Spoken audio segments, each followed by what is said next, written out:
T'es-tu déjà demandé pourquoi les avions ne sont pas ravitaillés en essence comme les voitures ordinaires? À première vue, cela semblerait logique, voire plus simple. Pourtant, ce serait en réalité une véritable catastrophe. Reste bien attentif, car ce que tu vas découvrir maintenant peut totalement changer ta perception de l'aviation. Et non, les avions ne volent pas à l'essence. Les avions de ligne sont alimentés par un carburant aéronautique spécial à base de kérosène, appelé Jet A1. Et la raison n'a rien à voir avec une quelconque volonté des compagnies aériennes de te faire payer ton billet plus cher. La question est bien plus grave que cela. Il en va directement de ta sécurité en vol. L'essence automobile est extrêmement volatile. Son point d'éclair se situe autour de moins 40 degrés Celsius. Or, à une altitude de 10 à 11 km, la température extérieure peut descendre jusqu'à moins 50 degrés. Dans de telles conditions, les vapeurs d'essence deviennent si dangereuses que la moindre étincelle pourrait transformer l'avion en un immense feu d'artifice. Le kérosène, en revanche, est bien plus stable. Son point d'inflammation se situe entre plus 38 et plus 72 degrés. Cette caractéristique en fait un carburant nettement plus fiable et plus sûr pour les vols à haute altitude. Les moteurs d'avion sont par ailleurs conçus de manière totalement différente de ceux des voitures. Les avions utilisent des turbines à gaz, des machines extrêmement puissantes, parfaitement adaptées aux carburants lourds comme le kérosène. Si l'on y injectait de l'essence, celle-ci brûlerait beaucoup trop rapidement, provoquant de la détonation ou une inflammation prématurée du mélange. Le risque serait inacceptable, une panne quasi certaine qui en plein vol se terminerait de façon dramatique. À 10-12 km d'altitude, la température peut descendre en dessous de moins 50 degrés. Si le carburant ne supporte pas de telles conditions, il gèle tout simplement. Le Jet A1 est spécifiquement conçu pour cela. Il conserve ses propriétés même à ces températures extrêmes. L'essence, au contraire, peut se cristalliser par grand froid, formant des bouchons de glace dans les conduites de carburant. Le résultat est évident, une panne moteur en plein ciel. Mais il existe aussi un aspect plus pratique à cette question. Produire du kérosène aviation à grande échelle revient moins cher que fabriquer de l'essence à indice d'octane élevé. De plus, le Jet A1 est disponible dans la quasi-totalité des aéroports du monde. L'essence aviation Avgas, utilisée uniquement par de petits avions à moteur à piston, est coûteuse et devient de plus en plus rare. Pour les vols internationaux, un autre avantage entre en jeu. Dans de nombreux pays, le kérosène destiné à l'aviation internationale n'est pas soumis aux taxes, ce qui le rend encore plus économiquement attractif. L'un des grands atouts du Jet A1 réside dans sa stricte conformité aux normes internationales. Cela signifie qu'un avion peut faire le plein à Tokyo, voler jusqu'à New York, puis poursuivre vers Londres, avec la certitude que le carburant aura partout la même qualité et la même composition. Pour l'aviation mondiale, cette standardisation est absolument essentielle. En outre, le Jet A1 contient des additifs spécifiques qui empêchent la formation de glace dans les conduites de carburant, réduisent la corrosion interne des systèmes et permettent de conserver des performances stables, quelles que soient les conditions d'exploitation. Le kérosène possède également une densité énergétique idéale. Il fournit une poussée élevée pour un poids relativement contenu. C'est un point crucial, car chaque kilogramme de carburant supplémentaire réduit la charge utile de l'avion et augmente la consommation globale. Même les forces armées, qui ont parfois accès à des carburants expérimentaux, utilisent le plus souvent du kérosène. Sa stabilité et sa polyvalence le rendent adapté aussi bien aux chasseurs qu'aux avions de transport lourds, comme le C-17 Globemaster III. Mais que se passe-t-il si l'on se trompe de carburant? Si l'on verse de l'essence aviation dans une voiture, il n'y aura pas de conséquences immédiates graves. Le moteur fonctionnera mal et s'usera rapidement. En revanche, si l'on alimente un avion de ligne avec de l'essence automobile, les vapeurs de carburant en altitude peuvent provoquer une détonation brutale et incontrôlable. Et là, il ne s'agit plus d'une simple erreur technique, mais d'un risque réel de catastrophe.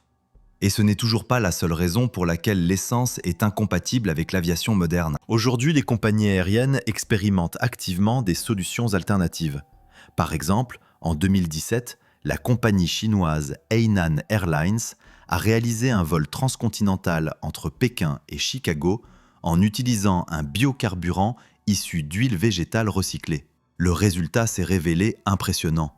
Aucune perte de performance et jusqu'à 80% d'émissions de dioxyde de carbone en moins par rapport au kérosène classique. On entend désormais de plus en plus parler du SAF, c'est-à-dire du carburant d'aviation durable. Il peut être produit à partir de déchets organiques, de graisses animales, d'algues marines ou même de manière synthétique à partir d'hydrogène et de dioxyde de carbone. Son principal avantage réside dans le fait qu'il peut être mélangé au kérosène traditionnel et utilisé dans n'importe quel avion moderne sans modification des moteurs ni des systèmes carburants. Regarde maintenant cette chronologie, car c'est ici que commence réellement l'avenir de l'aviation. En 2011, Lufthansa a mené des essais pendant 6 mois. Des vols réguliers entre Hambourg et Francfort sur Airbus A321 ont été opérés avec un mélange de biocarburant et de kérosène. En 2018, Qantas a réalisé le tout premier vol transpacifique de l'histoire en utilisant un carburant produit à partir de graines de moutarde. En 2022, United Airlines a marqué les esprits.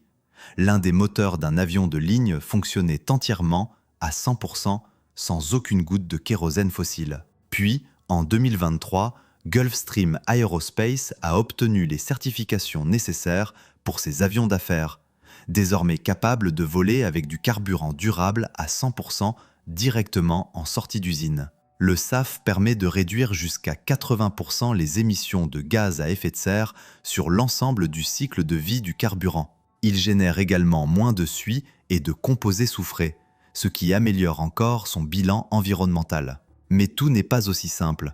En 2024, le SAF ne couvrait qu'environ 0,3% de la demande mondiale en carburant aérien. Son coût constitue un autre obstacle majeur. Il est presque 5 fois plus cher que le kérosène classique, et sa production à grande échelle nécessite une infrastructure complexe et coûteuse. Malgré cela, les gouvernements ont commencé à agir. En Europe, à partir de 2025, de nouvelles exigences entreront en vigueur. Au moins 2% de carburants durables devront être intégrés au mélange, et d'ici 2030, ce seuil devra atteindre 6%.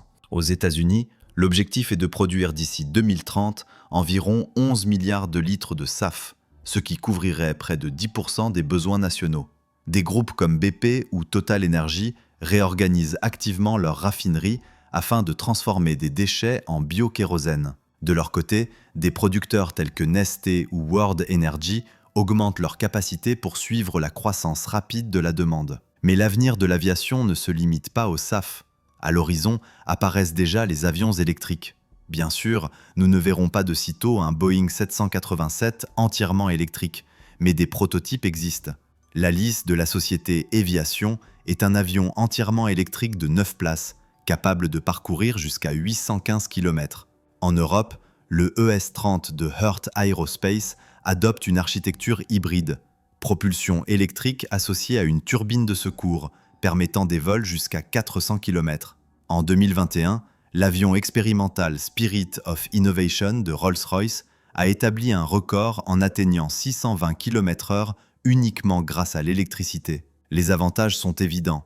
Zéro émission directe si l'énergie provient de sources propres, un niveau sonore bien plus faible, un point crucial pour les zones proches des aéroports, et une maintenance simplifiée. Pas de turbine, pas de système complexe de combustion. Moins de pièces, donc moins de pannes potentielles. Les avions électriques pourraient ouvrir de nouvelles liaisons courtes, notamment depuis de petits aérodromes, voire depuis des vertiports urbains. Le principal obstacle reste cependant l'énergie.